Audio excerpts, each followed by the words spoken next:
Hello all. Um, this is a video about shoulder surgery. Mine was on my infraspinatus,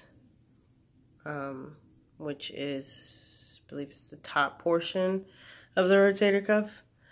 And then I had a bone spur shaved down. Apparently it's rare for people my age. I am 31.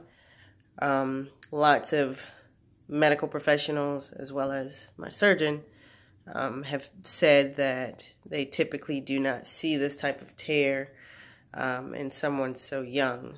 So I'm kind of a trial and error for my surgeon. I had my 6-week checkup today. I know I'm pretty late posting a video for this, but I just felt inspired and compelled to. So I guess people can have an idea if they are within my age group and athletic of what it's like. So I am an athlete, have been all of my life. So my tear was coming, essentially. It's been definitely a rough 6 weeks. I was pretty naive in my thinking, and I don't know why. I've had surgery before. But I was pretty naive in my thinking, where I thought that it would be kind of a cakewalk. And nothing would have been worse than my surgery before 3 years ago, which was getting metal put in my foot to fuse some bones. And that was pretty awful, but this is definitely worse. And I have a pretty high pain tolerance, but this has been a humbling experience. I kind of thought that I was a superwoman. You know, I would never get broken down. I could do whatever I wanted to in the gym, go as many times as I wanted to.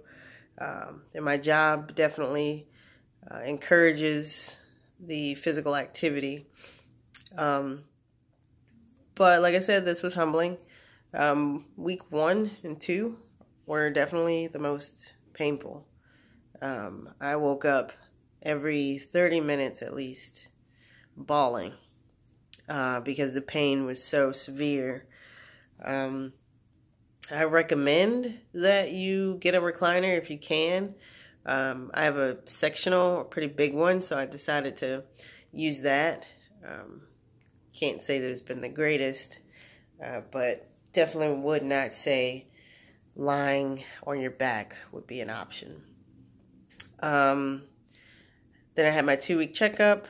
I still wasn't all that hopeful then.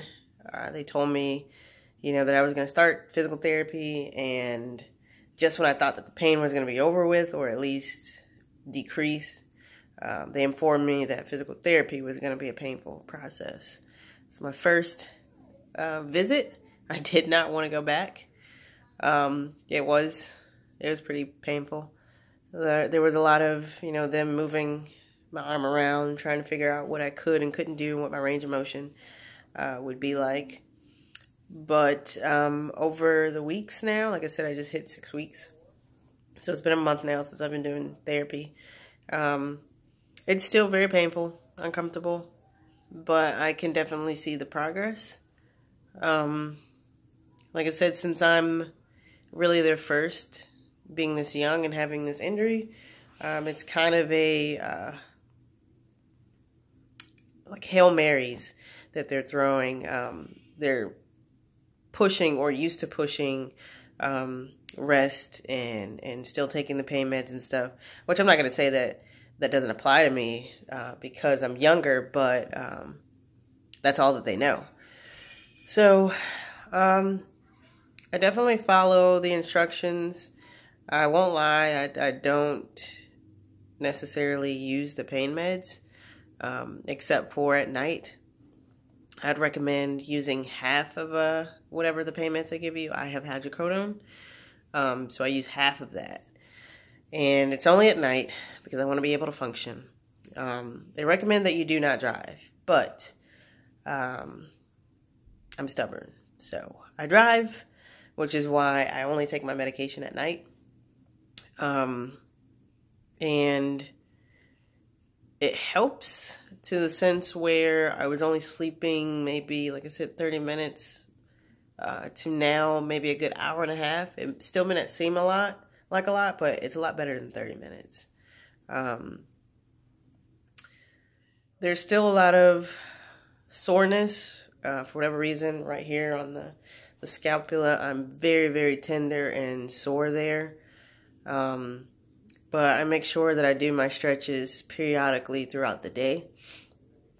And typically it's all of them. The more you do them, the better. You may not want to, you may not feel encouraged to, but it definitely helps out with making sure that you get your full range of motion back and things of those nature. And that was a huge thing for me.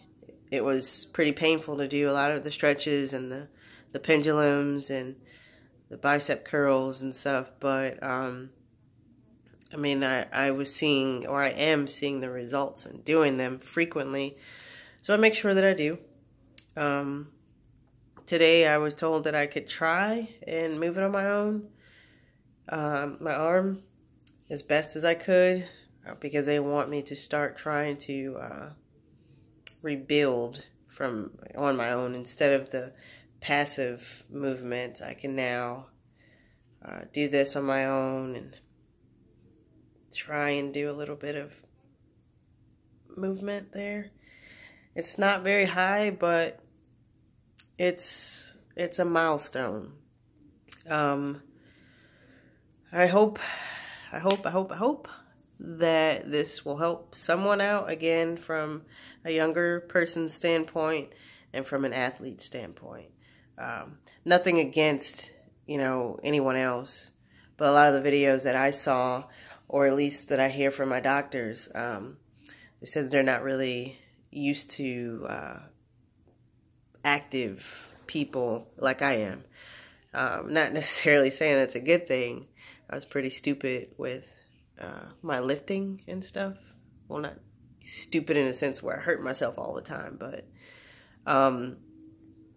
it can be a devastating blow, or it has been a devastating blow as an athlete, to know that, see one size or one arm and you look at the other and it's, small fry compared to the other.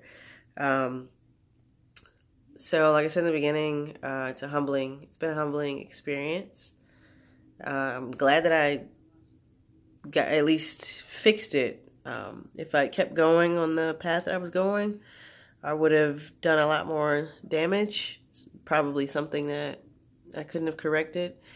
And that would have permanently taken me out of the gym. And most importantly, put a damper on my career. Which, both are super important to me. And then being able to do things with my family and things of that nature. So I'll try and make another video in a couple of weeks. Hopefully by then I'm able to have a lot more motion in this arm. We'll see. The progress has been pretty good so far, so I'm hopeful for that. So be looking out for that 8-week mark video.